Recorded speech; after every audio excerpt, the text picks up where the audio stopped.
कि 1932 खतियान लागू होना चाहिए कि नहीं होना चाहिए? 1932 खाता लागू तो होना चाहिए, लेकिन इसमें देखिए सब कोई का सहयोग होना चाहिए। ये मेरे कहने से केवल कि हम कह दें कि लागू होना चाहिए, इसके उसके प्रति जनताओं को भी ये होना चाहिए, आगे आना चाहिए, और नहीं तो नहीं, अन्यथा नहीं हो सकता है। नहीं हो सकता है। तो सबको पहले जागरूक करना होगा, इसके जागरूक बारे में करना, जानकारी जानकारी उसके देना बाद होगा कि इससे क्या लाभ है, क्या हाँ। घाटा, क्या फायदा है। जनता को ये जानकारी देना होगा कि जब 32 खाता लागू हो, इसके लिए हमको क्या फायदा होगा, ये जानकारी उन्होंने को होगा, तभी ना इसमें बढ़ चढ़ के हिस्सा लेंगे। अच्छा, आप अपनी पत्नी को किस तरह से मदद करते हैं जब ये पंचायत में चौमुखी विकास करते हैं? देखिए, इसमें एक दूसरे का सहयोग होना चाहिए। क्या है कि महिला है और कहीं अकेले भेजना भी थोड़ा, आज किसी गांव में जाते हैं देखते हैं एक तरह के लोग नहीं मिलते हैं, इसलिए इनके साथ में मेरा आना जाना रहता है और सबके सहयोग देना बहुत ज़रूरी है किसी भी काम में, इसलिए मैं हमेशा साथ देते रहता हूँ। नमस्कार, मैं हूं संजीव कुमार और आप देख रहे हैं वेब समाचार। पूरे झारखंड में पंचायत चुनाव को लेकर सरगर्मी तेज हो चुकी है। जितने भी मुखिया हैं उनके द्वारा जो भी डेवलपमेंट यानी विकास का काम किया गया, उन उपलब्धियों को गिनाने में अब लग चुके हैं। चूँकि झारखंड में आदर्श आचार संहिता लागू हो चुका है, 4 चरण में मुखिया का चुनाव होने वाला है। यहाँ यानी इस प्रखंड में, मुड़हू प्रखंड में अंतिम चरण यानी चौथे चरण में जो चुनाव है, जो 27 तारीख है, उस दिन यहाँ पे चुनाव होगा। लेकिन यहाँ पे जो वर्तमान मुखिया हैं उनके द्वारा क्या कुछ डेवलपमेंट यानी विकास का काम किया गया है, कितने लोगों को प्रधानमंत्री आवास योजना, शौचालय, राशन कार्ड, कोरोना काल में कैसे लोगों को मदद की है, ऐतिहासिक काम, साथ साथ आगे की क्या रणनीति है, 1932 खतियान लागू होना चाहिए कि नहीं होना चाहिए, तमाम मुद्दों पर बात करते हैं। तो अभी हम आए हुए हैं खूंटी जिला, और खूंटी जिला में मुड़हू प्रखंड का नाम है और पंचायत का नाम है कुंजला, और यहाँ के मुखिया है सावित्री त्रियू। तो इनसे जानते हैं कि जनता ने इनको मौका दिया था, तो इस दौरान इनके द्वारा क्या कुछ विकास का काम किया गया है। और इनके बगल में बैठे हुए हैं लक्ष्मण मुंडा जी हैं, जो इनके पति हैं। तो अपने पत्नी को किस तरह से सहयोग यानी विकास काम में कैसे मदद करते हैं ताकि इस पंचायत का चहुमुखी विकास हो सके। पहले तो आपको वेब समाचार में बहुत बहुत स्वागत है। मेरा नाम है सावित्री तिरु, मैं कुंजला पंचायत की मुखिया हूँ जी। प्रत्येक गांव टोलों में सरकार के जो गाइडलाइन है उनके अनुसार काम हुआ। 14 वित्त या 15 वित्त उनके गाइडलाइन के द्वारा ही काम हुआ, जैसे प्रधानमंत्री आवास, चाहे पीसीसी, नाली, फेवर ब्लॉक, जल मीनार, जो भी है सरकार के जो गाइडलाइन उसी द्वारा काम हुआ।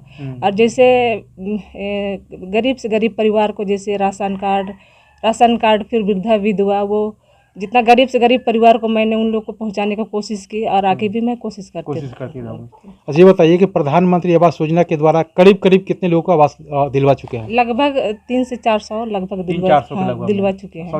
शौचालय 400-500 लगभग होगा। पेंशन कितने लोगों को बना होगा? पेंशन अभी मेरे रहते हुए 300 से 400 लोग को मैं बनवा चुकी हूँ। और बहुत लोग ऐसे भी हैं जिनका आधार कार्ड नहीं था, मैं उन लोगों को आधार कार्ड के लिए जागरूक किया, और यहाँ आकर वो लोग आधार कार्ड बनवाए। फिर वो लोग आधार कार्ड जिससे बना, उसके बाद जिसके अकाउंट है उसका फॉर्म भी लेके आया, उसके बाद कैंप बिहार गाँव में लगवाए, उस द्वारा मैंने उन लोग को पहुँचाया, सरकार काम किया। कोरोना काल में कैसे लोगों को मदद की? कोरोना काल में हर गांव में जाते थे, हर गांव में मतलब ग्राम सभा होता था, वहां पर जो भी मतलब वार्ड लोग के माध्यम से हर गरीब परिवार को, मतलब जिसका राशन कार्ड नहीं है, जिसका मतलब क्या बोलेंगे विधवा, वो सब मतलब वार्ड के माध्यम से उन लोग को चिन्हित करके लिस्ट बना करके उन लोग को राशन दिलवाते थे। राशन में जो भी रहता था सारा चीज़ उन लोग को देते थे, और जैसे मास्क भी देते थे, सैनिटाइजर भी देते थे, ऐसा।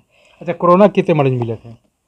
कोरोना मेरे पंचायत में ज़्यादा नहीं मिले थे, कम से कम 10-15 लगभग मिले थे। अभी मतलब सब लोग ठीक है, स्वस्थ? हाँ, अभी सब स्वस्थ था। और क्या इंजेक्शन के लिए हर गांव में हम जागरूक किए, और सब लोग प्राय इंजेक्शन भी ले लिए। टीकाकरण भी हो रहा है? हाँ, टीकाकरण भी मतलब हो गया और हो चुका भी, अभी बहुत हो चुका है। हर गांव में वार्ड के माध्यम से, शिक्षकों के माध्यम से जागरूक किए, और बदलेने के लिए हर गाँव में तो कोई इनकार करता, लेकिन मेरा पंचायत में ऐसा नहीं था, सब लोग जागरूक हो गए। और हाँ, सुरक्षापूर्वक, और जहाँ जहाँ मतलब कैंप होता था इंजेक्शन के लिए, पहले फोन कर देते, वो लोग जमा हो जाते थे। शुरू में थोड़ा सा वो लोग डर लगता था, पता नहीं इंजेक्शन लेने के बाद जान चला जाए कि क्या वैसा, लेकिन धीरे धीरे वो लोग समझ गया, उसके बाद लेने लगा, और अब लेके भी खत्म भी हो चुका है। अच्छा, ये बताइए कि चूंकि आप महिला हैं, अगर कोई महिला रोजगार करना चाहते हैं, उसके पास पैसे नहीं है, तो कैसे मदद करते हैं आप उनको? उसके लिए हम रोजगार में जुड़ेंगे। जैसे आजकल हर गांव में आम बागवानी का काम होता है नरेगा से, उसमें हम जोड़ेंगे। वो लोग मतलब उसका पहले तो जॉब कार्ड आधार कार्ड बनेंगे, फिर जॉब कार्ड बनेंगे,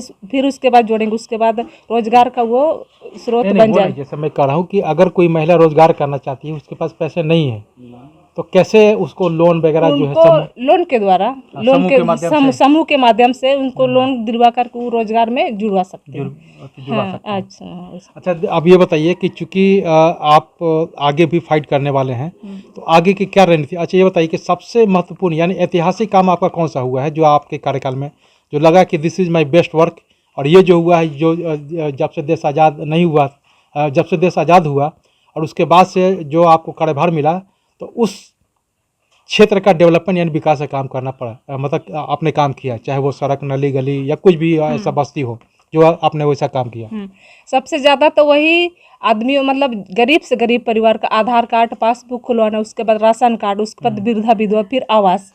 आवास ये आपने काम किया? ये सबसे ज़्यादा मैंने काम महत्वपूर्ण किया। काम हाँ, महत्वपूर्ण काम। अच्छा, ये बताइए कि अगर आपको जनता आगे के लिए मौका देती है, तो क्या कुछ सोचे इस पंचायत के विकास के लिए? अगर जनता अगर चाहते हैं, अभी तक भी बोलते हैं आप खड़े हो जाइए। हम 5 साल पहले भी हम ना किसी को पैसा दिए थे और ना विकास मतलब हम खड़े होने के बाद भी ना हम किसी से पैसा लिए। जनता वही चाहते हैं कि हम लोग ऐसा ही मुखिया चाहिए।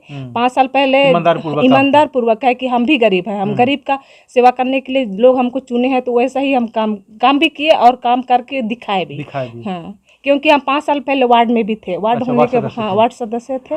उसके बाद 5 साल के बाद हम मुखिया हो गए। अच्छा, हाँ, वो जनता लोग का सहयोग था। जनता का सहयोग। हम आपके पास जब आ रहे थे तो कई लोगों से बात किया कि मेरे मुखिया जी के द्वारा जो है काम से खुश हैं कि नहीं है। तो कई लोगों ने कहा और कई पदाधिकारी भी जो कह सकते हैं कि ब्लॉक स्तर से, उन्होंने भी कहा कि भाई इस पंचायत में बेहतर काम हुआ है और आगे भी देखा जाएगा। बहरहाल आपके पति हैं, उनसे मैं जानना चाहता हूँ कि लक्ष्मण मुंडा जी हैं कि आपको किस तरह से सहयोग करते हैं और 1932 खतियान को लेकर क्या कुछ इनका सोच है क्या? पहले तो आपको भी वेब समाचार में बहुत बहुत स्वागत है। धन्यवाद। मेरा नाम लक्ष्मण मुंडा हुआ जी, और आपको भी बहुत बहुत धन्यवाद सबों को। अच्छा, बताइए कि 1932 खतियान लागू होना चाहिए कि नहीं होना चाहिए? 1932 खाता लागू तो होना चाहिए, लेकिन इसमें देखिए सब कोई का सहयोग होना चाहिए। ये मेरे कहने से केवल कि हम कह देंगे लागू होना चाहिए, उसके प्रति जनताओं को भी ये होना चाहिए, आगे आना चाहिए, और नहीं तो नहीं, अन्यथा नहीं हो सकता है। नहीं हो सकता है। तो सबको पहले जागरूक करना होगा, जागरूक करना, जानकारी देना होगा कि इससे क्या लाभ है, क्या घाटा, क्या फायदा है। जनता को ये जानकारी देना होगा कि जब 32 खाता लागू हो, इसके लिए हमको क्या फायदा होगा, ये जानकारी उनको होगा तभी ना इसमें बढ़ चढ़ के हिस्सा लेंगे। अच्छा, आप अपनी पत्नी को किस तरह से मदद करते हैं जब ये पंचायत में चौमुखी विकास करते हैं? देखिए, इसमें एक दूसरे का सहयोग होना चाहिए। क्या कि महिला है और कहीं अकेले भेजना भी थोड़ा, आज किसी गांव में जाते हैं देखते हैं एक तरह के लोग नहीं मिलते हैं, इसलिए इनके साथ में मेरा आना जाना रहता है और सबके सहयोग देना बहुत ज़रूरी है किसी भी काम में, इसलिए मैं हमेशा साथ देते रहता हूँ। अच्छा, ये बताइए कि आगे जो चुनाव होने वाले हैं, ये जनरल सीट है, तो क्या इस बार भी आपकी पत्नी फाइट करेंगे या आप करेंगे? ऐसा है, मैं तो कुछ काम कर रहा हूँ, इसलिए मैं कर नहीं पा रहा हूँ। नहीं कर पाएंगे, इसलिए लेकिन सहयोग करेंगे, मैडम ही करेगी इस बार फिर। अच्छा, ये बताइए मैडम आपसे कि आपके पंचायत में शिक्षा और स्वास्थ्य का क्या स्थिति है और आगे क्या सोचते हैं? शिक्षा और स्वास्थ्य का मतलब क्या बोलेंगे, पहले से ठीक, जब से हम आए हैं उससे पहले भी उतना कोई खराब नहीं था, और अभी भी ठीक है और आगे भी ठीक होगा, आगे भी ठीक रहेगा। मतलब टीचर वगैरह, डॉक्टर वगैरह सब कुछ समय पे आते हैं? कभी कभी नर्स ठीक समय पर नहीं आती थी, लेकिन बार बार हमने कहने के बाद वो सही समय पर आई, और टीचर लोग भी सही समय पर ही स्कूल पहुंचते हैं। हाँ, समय पर पहुंचते। अच्छा, ये बताइए कि अगर इस पंचायत की मोस्ट इम्पोर्टेंट यानी सबसे महत्वपूर्ण समस्या क्या है और कैसे इसको सोल्व करेंगे? इसका महत्वपूर्ण समस्या वही है, जो क्या बोलेंगे, हर गांव में वही नशापान हर गांव में, जो आपको एक पूरे झारखंड में एक प्रचलन है कि भाई सरना भगवान को हरिया चढ़ाना है, लेकिन इसका दुरुपयोग सदुपयोग ना होकर के दुरुपयोग होता है। दुरुपयोग होता है। तो कैसे करेंगे इसको सोल्व? इसको धीरे धीरे हर गांव में एक क्या बोलेंगे, एक ग्राम सभा द्वारा ही अच्छा से मतलब प्रेम पूर्वक ही उन लोग को समझा कर जो नियम है वो नियम का पालन करे, लेकिन हद से ज़्यादा नहीं, हद से ज़्यादा नहीं। जो नियम है वो नियम मतलब क्या बोलेंगे, ज़्यादा नहीं, थोड़ा कंट्रोल करके रखे। तो भगवान ने ये कहा कि हमें प्रसाद चढ़ाओ, लेकिन इसका गलत सेवन मत करो। अगर गलत सेवन करते हो तो इसका विनाश होगा। हाँ। तो यहाँ पे जो है जो जमीन है यहाँ जो मतलब कह सकते हैं खनिज संपदा है। यहाँ की जमीन तो अमीर है लेकिन यहाँ के लोग गरीब हैं। आखिर कारण क्या हो सकता है? कारण वही है नशापान। अगर वो लोग नहीं करते तो वो लोग जरूर ऊपर उठते, लेकिन नशापान के द्वारा वो लोग अभी डूबे हुए हैं। तो इससे निकालने के लिए कुछ उपाय इससे निकालने के लिए बस गांव में ग्राम सभा, हर गांव का ग्राम प्रधान का सपोर्ट चाहिए और वो सपोर्ट करते हैं। अब नशापान से दूर रखेंगे तभी गांव का मतलब वो लोग विकास हो पाएगा। तो आपने सुना कि मुखिया जी ने कहा कि सबसे महत्वपूर्ण ये पहली मुखिया हैं जिन्होंने नशा पान को लेकर के जो इस मुद्दा को उठाने का काम किया है, और इनका पहल बहुत ही अच्छा है। हालांकि जो प्रखंड से जो पदाधिकारी हैं उन्होंने भी कहा था कि यहाँ पे बेहतर है और इस मुखिया के द्वारा बेहतर काम किया गया है। बहरहाल चलते हैं दूसरे पंचायत में, वहाँ के भी मुखिया से जानते हैं कि उनके द्वारा क्या कुछ डेवलपमेंट यानी विकास से काम किया गया है, आगे की क्या रणनीति है, 1932 खतियान पर उनका क्या सोच है, लागू होना चाहिए कि नहीं होना चाहिए, तमाम मुद्दों पर उनसे ही बात करेंगे। अगर आपने हमारे चैनल को सब्सक्राइब नहीं किया है तो सब्सक्राइब करा लें, बेल आइकन भी दबाएं ताकि हर छोटी बड़ी खबरों से रूबरू हो सके। धन्यवाद।